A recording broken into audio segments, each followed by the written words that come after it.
Suwe banget ora ngonten ya to, ya mergo sibuk, ya mergo, malese sing gedhe, ya kan. Ya emak-emak ki akeh kegiatan guys, dadi nek sore ki ya wis kesel arek ngisi swara kuwi kadang ya wis kebablasan turu ya to. Lah iki ki makning lagi, nyetak gula guys, ngene iki lah.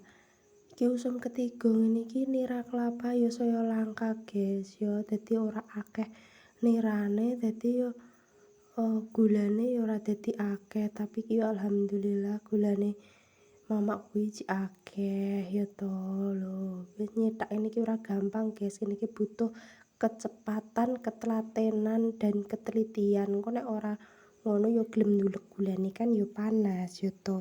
Rego gula nggonan kuwi ngene yo iki lagi mundak-mundaki guys.